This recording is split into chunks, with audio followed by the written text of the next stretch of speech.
2 Samuel, capítulo 6, a partir do verso 14. Na minha versão diz assim: Davi dançava com todas as suas forças diante do Senhor, e estava cingido de uma estola sacerdotal de linho.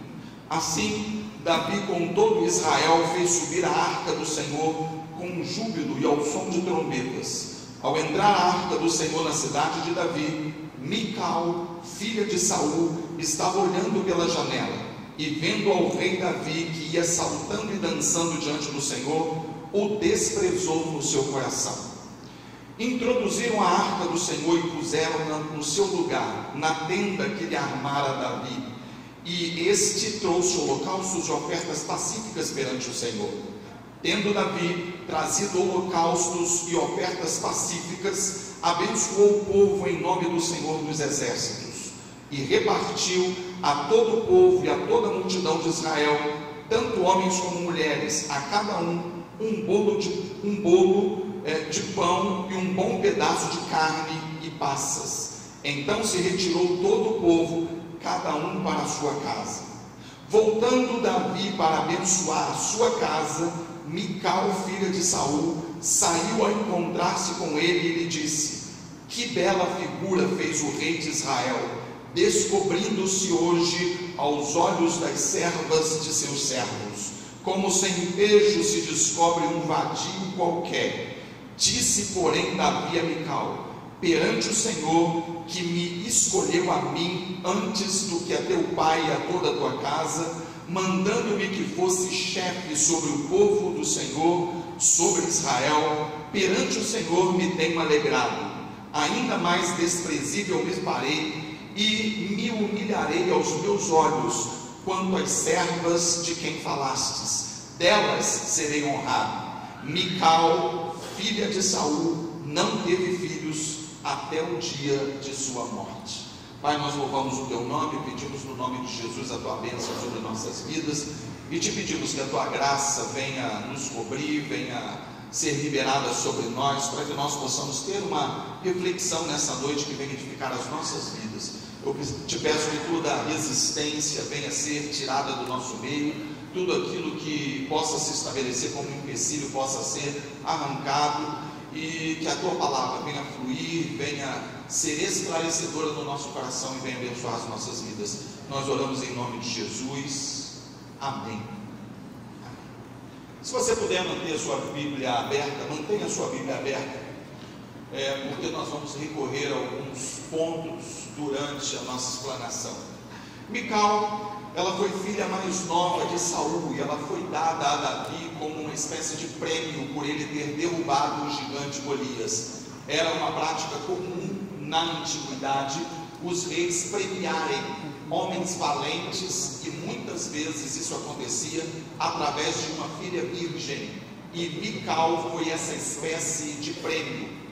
Diferente do que nós poderíamos imaginar no nosso contexto como algo extremamente agressivo, eu presumo que qualquer mulher que estivesse dentro da nossa realidade, no lugar de Mical, se sentiria um objeto, se sentiria uma moeda de troca. Entretanto, dentro daquele contexto, isso era uma honra, uma mulher ser entregue a um homem valente que estava merecendo honrarias. E assim foi com Mical, filha do rei, foi entregue a Davi como sua esposa em prêmio, como um troféu, e isso a valorizava. Dentro desse contexto que nós acabamos de ler, nós vemos Davi como rei já, que havia substituído Saul, pai de Mical. Ele agora vai até um lugar que a Bíblia denomina de casa de Obed-Edom. Obed-Edom foi um homem que abarcou, foi o anfitrião da Arca do Concerto, ou a Arca da Aliança, a arca que representava na antiguidade a presença de Deus, a arca que ia à frente nas batalhas para abrir o caminho espiritual para a vitória do povo de Deus. Então, essa arca representava a presença de Deus, e assim que Davi assumiu o poder, ele mandou que essa arca fosse buscada, porque essa arca não estava em poder do povo de Israel. Todavia, Davi, cheio de boas intenções, ele mandou construir um carro de boi novo e mandou que essa arca fosse colocada em cima do carro de bois para ser trazida para Israel. Não era essa a orientação de Deus, mas a arca deveria ser trazida nos ombros dos sacerdotes e não através de um mecanismo sofisticado que pudesse de alguma forma conduzir, ainda que com boas intenções e excelência, aquilo que representava a presença do Senhor. Davi chama a arca de volta para Israel. Entretanto, no meio do caminho, essa arca, ela balança, porque os bois que a conduziam tropeçam, e um homem chamado Uzá bota sua mão na arca para evitar que ela caísse no chão. Davi, um homem cheio de boas intenções e quis honrar a presença de Deus com um carro de bois novo. Uzá, cheio de boas intenções, colocou indevidamente a mão na arca do concerto, o que não lhe era permitido, e foi fulminado. Um momento de alegria, um momento de festa, um momento de celebração e contentamento se transformou em um funeral. Um momento que deveria terminar com uma celebração de Israel termina com um serviço fúnebre, e isso traz evidentemente um peso, traz naturalmente um ambiente completamente ruim no meio do povo de Israel. O tempo passa, alguns meses passam, e Davi, para não levar a arca até Israel, deixa no meio do caminho a entrada de Jerusalém, a alguns quilômetros da chamada cidade de Davi, que fica encostada ainda próximo ao Monte Moriá, na atual Jerusalém, ou na antiga Jerusalém. Davi, ele deixa essa arca na casa de um estrangeiro chamado Obed-edom, que começa a prosperar pelo simples fato de ter a arca na sua casa. Davi recebe essa informação e agora consulta os sacerdotes e faz tudo da forma correta. Embora não fosse o modo que ele, Davi, gostaria de fazer, porque ele gostaria de honrar a Deus, ele gostaria de fazer a coisa da forma mais celebrativa possível, do modo mais suntuoso, mas a orientação de Deus era que as coisas fossem simples. Ele queria que a presença dele fosse conduzida por homens e não por bois, que a presença dele fosse trazida para a cidade através dos ombros dos sacerdotes, e assim Davi fez. Ele convoca os sacerdotes, faz um turno para a caminhada, ele leva muitos animais para o caminho, porque à medida que a arca avança, ele vai fazendo sacrifícios, marcando um caminho com um caminho de sangue, um caminho de sacrifício, apontando já para um sacrifício definitivo que viria a ser feito no futuro, através do Cordeiro de Deus, Jesus, que tiraria o pecado definitivo do mundo. A presença de Deus vem através da arca, e finalmente ele entra na sua cidade, e quando ele entra, atravessa os portais da cidade de Davi, próximo, encostado, como eu disse, em Jerusalém, ele começa a se jubilar, ele não se contém em alegrias, ele tira a sua estola sacerdotal e fica apenas com uma espécie de roupa de baixo. Ele não estava nu, ele não estava vestido de uma forma indecente, mas ele vem se despir de toda a sua caracterização de rei, e ele se veste, como disse Mical, filha de Saul, como um qualquer. É uma espécie de pastor que não está caracterizado pela sua indumentária. É uma espécie de líder ou sacerdote religioso que não está identificado pela sua roupa, mas ele está ali sendo identificado como um do povo, que bailava e dançava com todas as suas forças, em celebração, porque ele queria de fato que todos se alegrassem, porque agora a presença de Deus estava de fato, de uma forma quase palpável e concreta, entrando na sua cidade, e ele se alegrava com isso. A arca entra na cidade, e Davi vem à frente com uma roupa comum, como uma estola de linho, bailando e saltando na presença de Deus. E Mical, esposa de Davi, filha de Saul, está na janela observando. E dali ela percebe que as filhas de Israel estão ao redor do rei, que está descaracterizado. O rei está como um qualquer, e ela se entristece com aquilo. Ela acha que o seu líder, que o seu pastor, que o seu sacerdote, que aquele que está no lugar de rei deveria estar sobressaindo, deveria ter maiores critérios, não deveria se expor tanto e deveria se comportar como um rei e não se expor como se fosse um qualquer. Palavras de Mical. Davi celebra, ele distribui presentes para o povo, presentes em comida. Parece que ele dá um bolo, uma peça grande de carne para eles fazerem uma churrascada quando chegarem em casa. E ele vem finalmente, depois daquele culto abençoado, depois daquele culto de celebração, onde a presença de Deus entra na cidade, onde a presença de Deus agora marca o seu território, ele vai para a sua casa, tenta de alguma forma transliterar esse episódio para a sua vida, para a sua realidade. Você sai do culto, você é abençoado, você louvou o Senhor, você bailou na presença dele, você recebeu uma palavra edificadora, e agora você foi para a sua casa. Foi isso que aconteceu com Davi. Ele entra em casa com seu coração ainda em júbilo, ele entra em casa ainda alegre com tudo que havia acontecido. Ele finalmente consegue trazer a arca depois de anos, depois de alguns meses da última tentativa.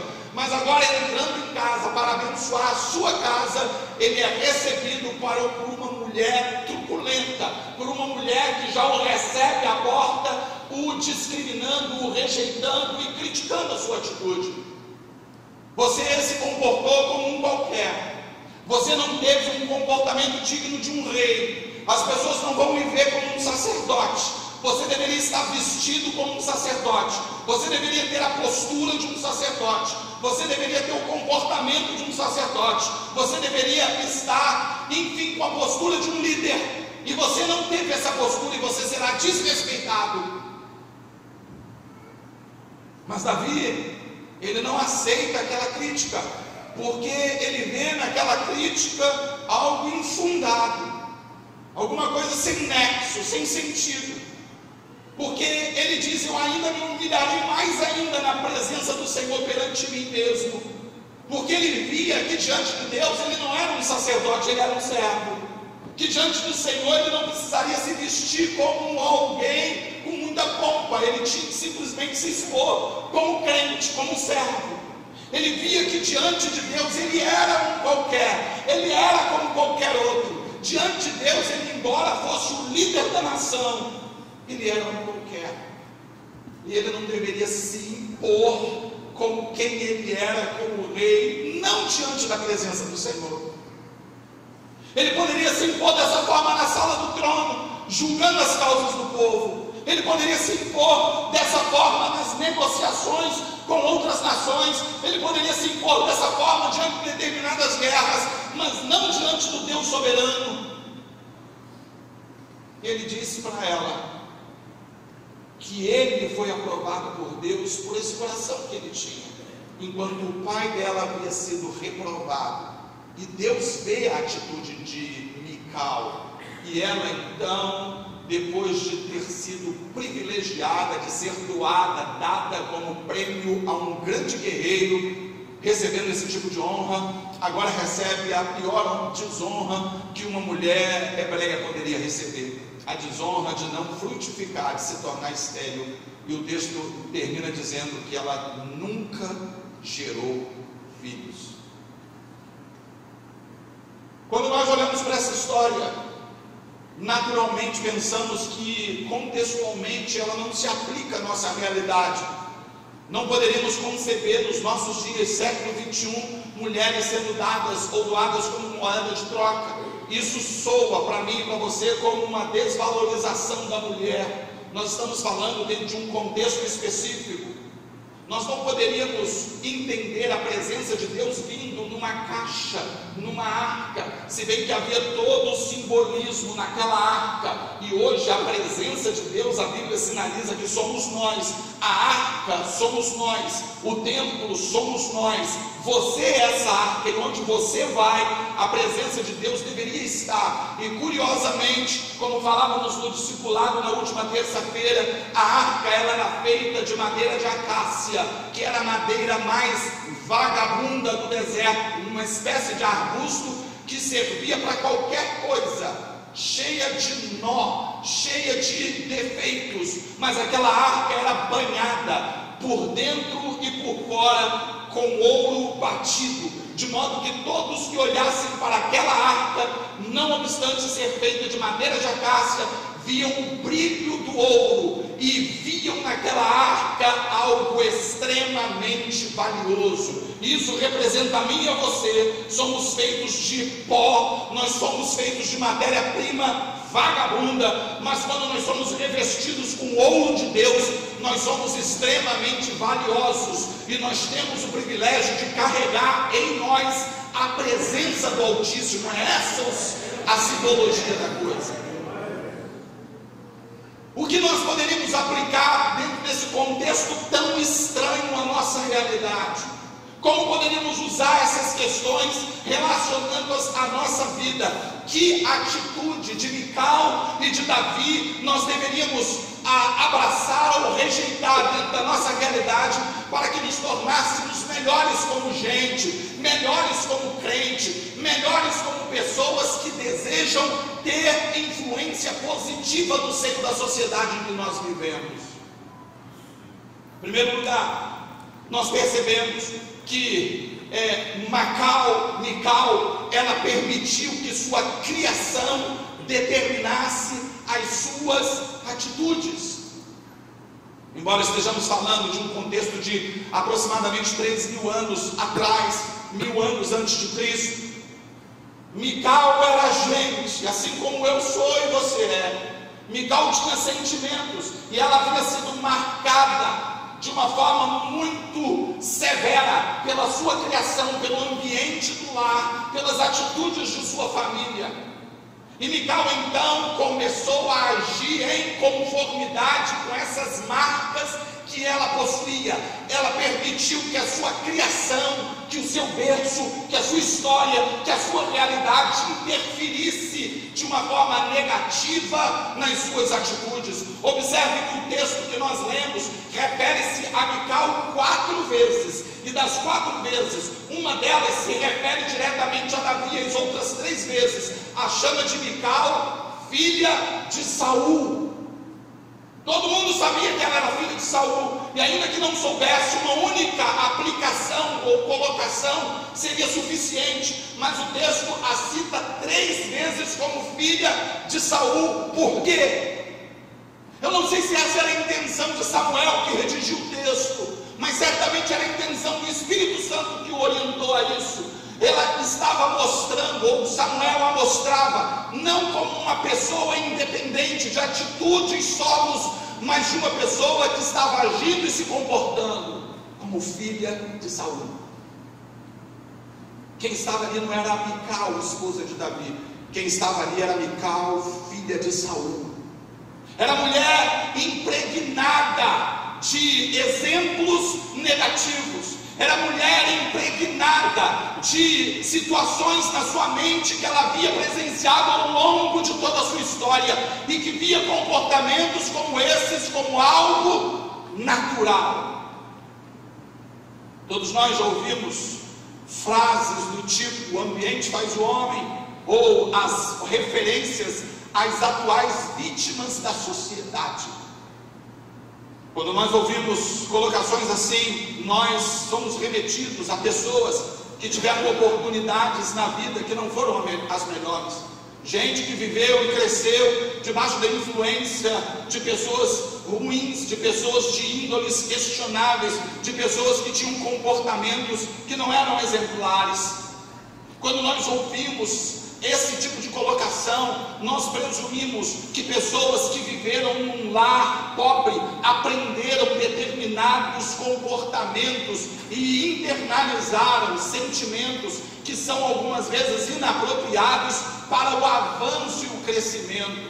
Nós vimos, por exemplo, o pastor Helbert mencionar que ajudou uma determinada pessoa e anos depois voltou naquele lugar e estava tudo bagunçado da mesma forma. Por quê? Porque aquilo é natural para essa pessoa. Nós poderíamos ilustrar com o próprio povo do Egito, que foi tirado do Egito. O povo de Israel foi tirado do Egito, mas o Egito não foi tirado do povo.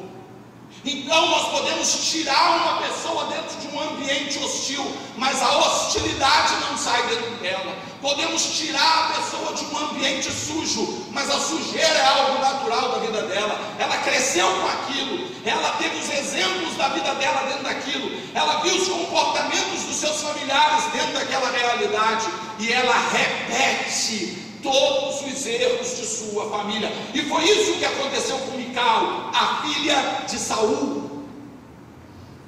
Ela não se comportava como uma princesa, ela não se comportava agora como uma rainha, porque embora tivesse sido princesa, embora agora fosse uma rainha, ela não tinha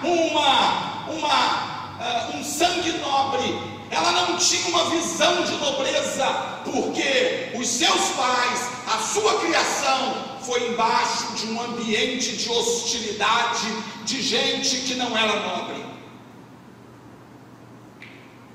Eu sei que existem pessoas aqui que poderiam ser caracterizadas como Mical,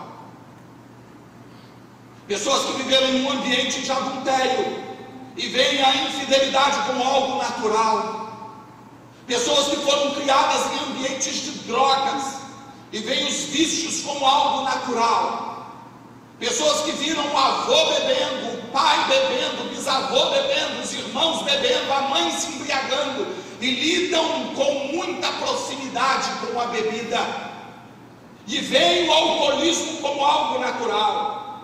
Eu sei que existem pessoas aqui que viveram em um ambiente de mentira, onde a mentira é um argumento, onde a mentira eram os argumentos usados para se safarem de determinados constrangimentos e problemas, e veem hoje a mentira como uma alternativa viável.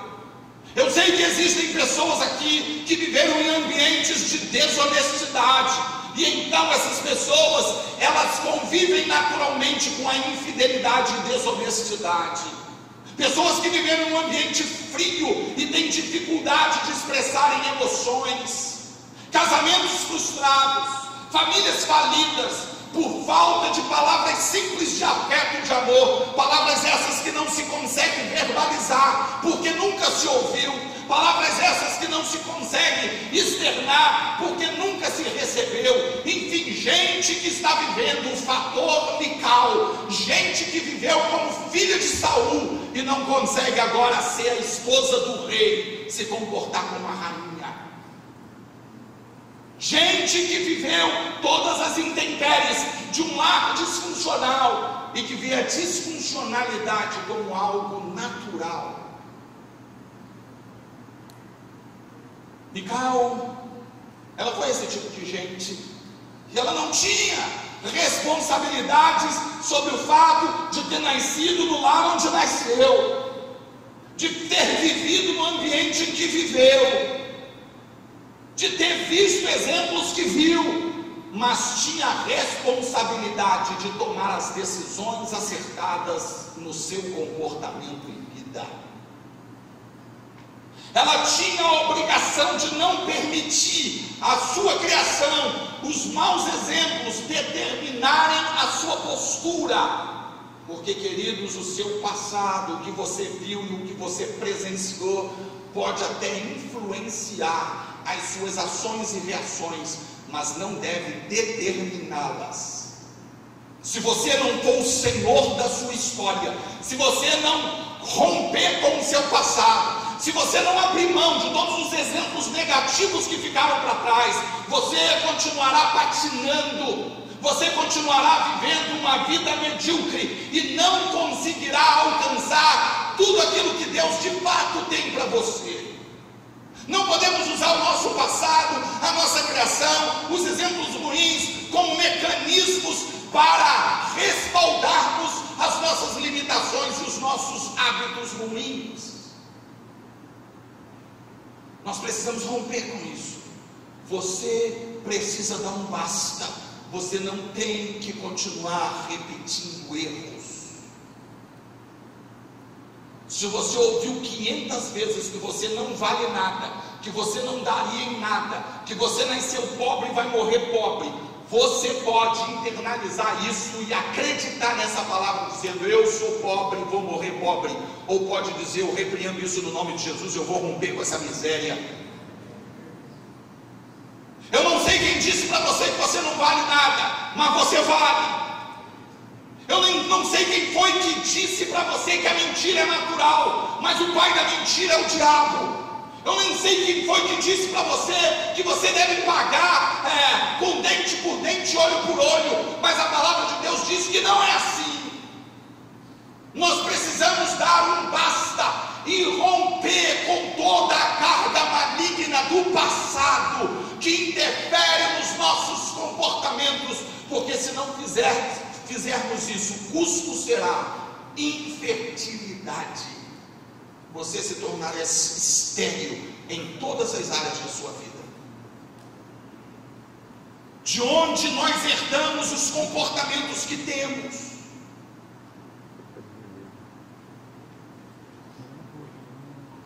O que faremos para mudar essa realidade?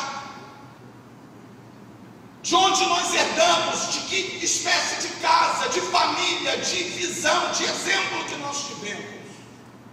Não adianta dizermos que somos vítimas da sociedade, vítimas da frieza, vítimas da religiosidade, vítimas de uma família disfuncional, vítimas da preguiça e do comodismo, vítimas de uma visão limitadora. Deus te trouxe aqui hoje para te dizer que você não é filho de Saul, que você é herança de Davi, que você é descendente do leão da tribo de Judá, e que você vai romper com essa miséria no nome de Jesus.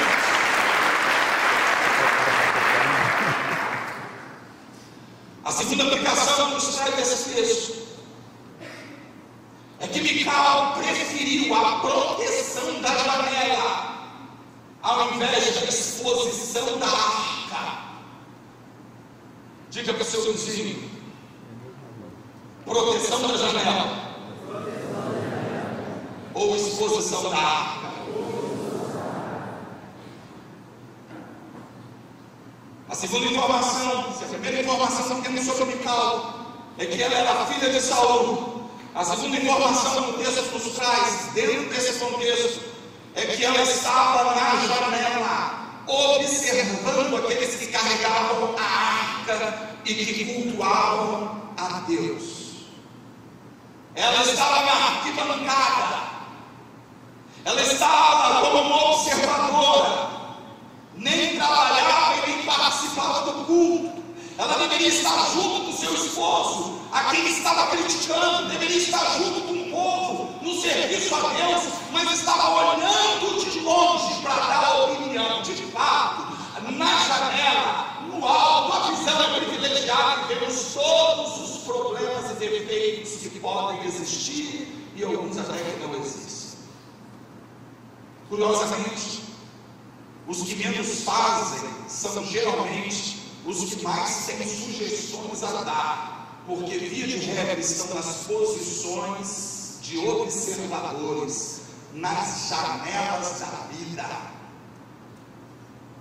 Ela deveria estar lá embaixo, não com a arca no ombro, porque ela não era sacerdotisa, mas deveria estar celebrando junto com o povo, mas não estava observando. Por quê? Porque ela não queria se expor. Quando nos propomos a fazer algo, nos expomos aos que estão na janela. Alguém uma vez disse: se você não quer criticar, se você não quer ser criticado, não fale nada e não seja nada. Você não pode ser nada, porque se você for alguma coisa, se você fizer alguma coisa, se você falar alguma coisa, você será criticado.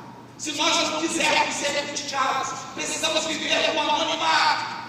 E era mais ou menos isso que ela pensava. Ela não queria se expor. Geralmente quem critica é quem não faz. Por quê? Por autojustificação.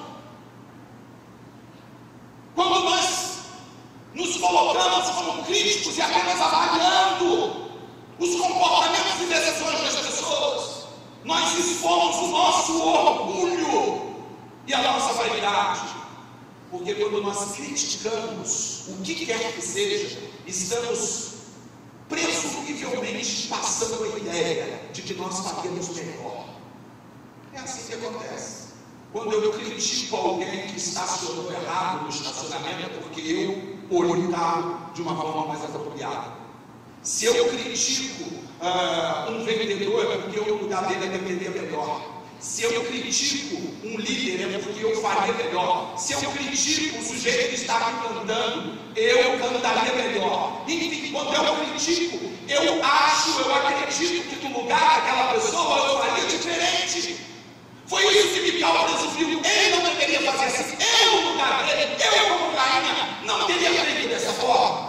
Crítica é coisa de gente vaidosa e orgulhosa, que se acha melhor do que as pessoas. Então, foi porque ela não queria se expor. Foi também porque criticar é mais fácil do que fazer, não é verdade? O que é mais fácil? Estar na arquibancada ou no campo? Na arquibancada é mais fácil. Torcendo, vai voltar. Mas quem está na arquibancada não tem o comportamento de que lá é mais fácil. Tem o comportamento de que está no campo é mais fácil. Quando a gente diz assim, olha o gol que o sujeito perdeu, esse até minha avó faria. Rapaz, ele perdeu o gol, eu poria essa para dentro. Ou seja, eu estou dizendo que eu faria melhor na arquibancada, é um lugar mais confortável. Na janela você vê tudo, não faz nada, mas vê tudo. Quando ela era garota, janela era um lugar de candinha, de gente que só falava mal da vida dos outros, que não tinha o que fazer, coisa de gente desocupada. O homem foi até a Bet-Edom, viajou alguns quilômetros, veio com toda a sua festa articulada, programada, e a desocupada que estava lá na janela da vida ainda teve descaramento de criticá-lo, porque ele fez algo que ela discordou, como se ele tivesse pedido a opinião dela. Mas tem gente que assim se mete na sua vida quando você não perguntou nada. Diz o que você tem que fazer quando você não quer saber o que você tem que fazer. É claro que as responsabilidades e as consequências do que você faz de errado, você vai ter que assumir. Mas as responsabilidades são suas. Isso é natural. Ela fez isso porque até se achasse incapaz. Muitas pessoas estão nas janelas da vida porque se acham incapazes. Gente que não sabe fazer. Ou pensa que não sabe. Isso acontece muito em termos ministeriais. As pessoas preferem ficar no anonimato, preferem ficar na sua bolha de segurança, se exporem para fazerem algo para Deus. Há anos atrás, nós tivemos uma caravana evangelística, numa cidade chamada Itinga, no Vale do Jequitinhonha, em Minas Gerais, e nós conhecemos um homem, ele tinha um nome estranho, se eu não me engano, o nome dele era o Paulo. Ele era um líder, fazendo um trabalho pastoral na comunidade. O púlpito dele era um pedaço de pau atravessado lá em cima de uma bancada que ele mesmo construiu. Ele não sabia falar. Ele não fazia uma concordância corretamente. Ele não sabia o que era plural. Ninguém um dia falou para ele o que era plural, nem eu sei. Eu não sei nem falar. Às vezes começa a falar em língua, que aí fica esses caras. Então eu não sabia falar o plural. Mas aquele homem tinha uma congregação com muita gente. Nós fomos visitar ele. Ele não sabia ler e escrever, mas ele sabia o que Deus havia feito na vida dele. Ele sabia que Deus o ressuscitou dos mortos quando estava embriagado, sendo considerado lixo, escória, quando não valia nada, e Deus o abraçou. Aquele homem, a mulher dele, conversando com a gente, disse que ele tinha um demônio, uma coisa tão brutal na vida dele, que ele bebia. Eu não acreditei, mas ela falou, pastor, estou falando a verdade. Ele bebia, e depois de beber, ele comia um copo de vidro e não acontecia nada. Estava maluco, eu fiquei pensando na hora de ir no banheiro, botar para fora, mas não acontecia nada. Coisa absurda. E ele não sabia ler, ele não sabia sabia escrever, ele não sabia falar, mas ele sabia o que Deus fez na vida dele. Ele sabia que era um milagre de Deus. Tem gente que bebe Coca-Cola a vida toda e tem problema de estômago, come fritura demais e tem úlcera no estômago, tem estresse e tem úlcera nervosa. O cara comia vidro e tinha saúde de ferro. Ele não sabia, mas sabia que existia um Deus que havia transformado, e ele conseguia compartilhar aquilo que Deus havia feito em sua vida. Ele não ficava nas janelas e a arca estava nos seus olhos. Ele visitava, ele assistia as pessoas, ele evangelizava, ele falava, estava nervoso quando ele começava a pregar, estava nervoso porque você queria quase tirar o microfone da mão dele e você fazer. Estava nervoso, mas as pessoas ouviam a ele. As pessoas acreditavam no que ele dizia, porque havia uma identificação com ele, com o Deus que o libertou. E assim é comigo e com você. Algumas pessoas pensam, eu gostaria de conhecer a palavra como o pastor fulano, pregar como o pastor ciclano, cantar como o irmão tal. Eu gostaria de saber fazer as coisas para poder ganhar minha família, ganhar meu vizinho, meu amigo. Não! Quem vai ganhar é ele, quem vai ministrar para ele é você, porque você dá a identificação. Mas você precisa sair da janela. Você precisa se misturar com eles, como se fosse um deles. Foi isso que Davi fez. Ninguém via ali o rei. Todos viam ali o adorador. Todos viam alguém ali que não estava revestido, protegido pela sua indumentária de rei.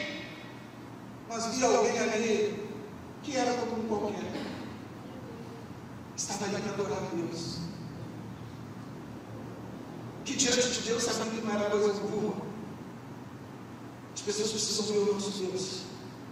Precisa que desçamos das nossas janelas, que venhamos nos desvir das nossas proteções. É isso que nós precisamos fazer. A terceira aplicação que eu gostaria de extrair desse texto é que a Mical não havia superado os traumas de determinadas experiências passadas. Davi já havia tentado trazer a arca, mas teve uma experiência traumática, como eu disse no início. Talvez Mical tivesse medo do projeto fracassar outra vez. Ela estava presa a uma experiência traumática do passado. Mical, filha de Saul, poderia estar junto com o povo, mas estava presa, limitada a uma janela ou um quarto com paredes frias. Por quê? Porque ela tinha medo dos resultados que aquilo poderia trazer. Poderia estar dançando e bailando junto com o povo, mas estava aprisionada. Existem muitas pessoas aqui que têm visões de projetos. Talvez você tenha projeto pessoal, talvez você tenha projetos ministeriais, projetos espirituais, familiares, mas você tem. Porque todas as vezes que você pensa nos seus projetos, você é invadido, você é atacado por experiências traumáticas que você teve no passado. Algumas experiências suas, outras de outros. Você sabe que um dia a arca ficou no caminho, que um dia a gente sofreu, a gente morreu por projetos que não funcionaram, e você de alguma forma está internalizando a visão de Mical, que se não funcionou uma vez, não vai funcionar nunca. Se não deu certo lá atrás, não vai dar certo de novo. Mas não é isso que Deus quer para mim e para você. Eu não sei quantas vezes você tentou. Eu não sei por que você está frustrado, porque tentou e não conseguiu. Mas seja lá qual for a tua dor, o teu drama, o teu projeto, seja lá contra o que for que você luta, qual sejam as suas aspirações e visões.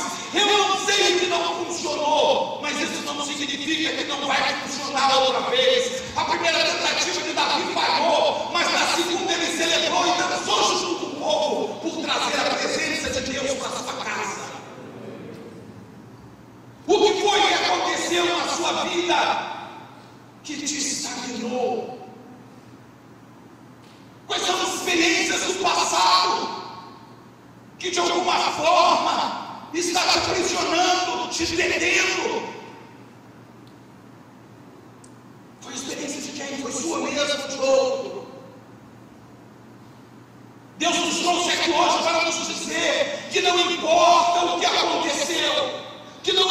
importa o que deu errado, que não importa que níveis de sonhos nós temos, se esses são sonhos plantados por Deus na nossa vida, mas cedo ou mais tarde eles vão fluir, se fizermos de acordo com os padrões dele. Nós vamos ver a arca entrando na nossa casa. É isso que Deus quer para mim e para você. Agora, obviamente, precisamos fazer a nossa parte, porque as coisas acontecem quando nós decidimos colocar a arca no ombro, e a arca pesa. Quando nos expomos às críticas aleatórias de gente que a gente nem espera, de gente às vezes da própria casa. Talvez você já tenha passado por esse tipo de experiência, saiu de um culto alegre, festivo, chegou de um encontro com Deus, e quando chegou em casa, a primeira palavra que teve dentro da sua casa foi de desânimo. Chegou em casa depois de um culto festivo, uma palavra abençoada, e você já foi recebido com um balde de águas frias. Talvez você saiba o que é isso. Talvez você saiba o que é tentar e não funcionar, e tem gente na sua cabeça dizendo: você nunca vai conseguir, porque você não é capaz. E você acredita no vizinho, você acredita no teu irmão, no seu primo, no seu tio, no seu parente, no seu chefe, nas pessoas que estão ao seu redor. Você não acredita em você. Você acredita que funciona para o outro, mas para você não funciona. Você crê que testemunhos de vida, eles são válidos na vida de outros, mas não na sua. Que Deus opera na vida de alguém que não seja você, porque as experiências que você tiver, que você teve, foram internalizadas de forma negativa, e você não consegue romper com ela. Eu não estou ministrando hoje uma palavra de autoajuda, eu estou falando que em Cristo Jesus você pode receber e seguir a orientação de Deus, você orar sua arca no seu ombro, e você conseguirá chegar onde Deus está te levando. É claro que você terá que fazer a sua parte, mas cumprindo os propósitos de Deus, você vai ver Ele agir na sua vida. Tente a primeira, tente a segunda, tente a 10ª, mas não desista, não permita que experiências passadas estejam frustrando e interrompendo os seus sonhos. Davi saiu do culto para abençoar a sua casa e a sua família, mas não foi compreendido em sua casa. Tem muita gente assim que consegue abençoar todo mundo, menos a sua casa. Consegue ser bênção para todo mundo, menos dentro de casa. No caso do Davi foi porque ele não foi compreendido. Tem gente que não consegue mesmo, porque o temperamento não deixa, porque a proximidade impede. Talvez essa seja a sua casa. É possível que alguns aqui sejam criticados quando chegam em casa. Agora está metido com o negócio de igreja de crente, e a sua tradição e a sua religião. Você é um rapaz novo, uma moça nova, tem tanto para aproveitar na vida. Talvez você já tenha ouvido tudo isso. Palavras de desânimo, de pessoas que querem o seu bem. A maioria delas querem o seu bem, mas estão debaixo de influência espiritual, nem sabem, buscando o seu bem. Mas que você respeitosamente precisa rejeitar essas palavras.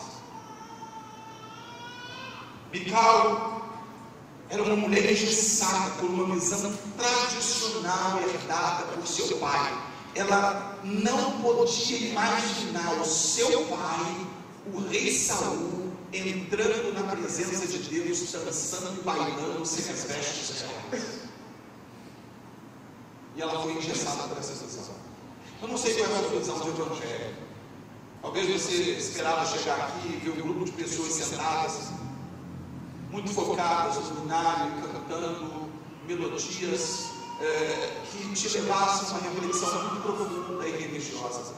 Talvez você esperasse alguém de terno e gravata ministrando e falando o nome de Deus para você. Talvez você esperasse alguém com um linguajar muito rebuscado e que pelo menos soubesse falar plural. Mas não foi exatamente isso que aconteceu. O que importa é se nós estamos com o coração de Deus. O que importa é que nós estamos rompendo com qualquer tradição que nos impossibilite, ou nos prejudique, nos atrapalhe a chegar à presença de Deus. Porque qualquer coisa, ainda que tenha heranças religiosas, qualquer coisa, ainda que seja fundamentada em religião, qualquer coisa que te impede, que te atrapalhe de chegar diante de Deus, não foi gerado nele. Você compreende isso? Davi bailava e dançava. O texto paralelo de Reis diz: com todas as suas forças, ele era um guerreiro. Eu não vejo ele fazendo gesticulações suaves, eu vejo ele pulando tão fortemente ao ponto de escandalizar religiosos que estavam nas janelas da vida. Se você se escandaliza a Deus pela sua forma extravagante de adorar, provavelmente você está bem acompanhado. Se você se escandaliza os mais religiosos, os mais engessados, pela forma de você buscar a Deus, é bem provável que você esteja no caminho certo. Vamos nos colocar em pé, vamos orar. Chama ele que louvor está com a gente. Do profeta Samuel no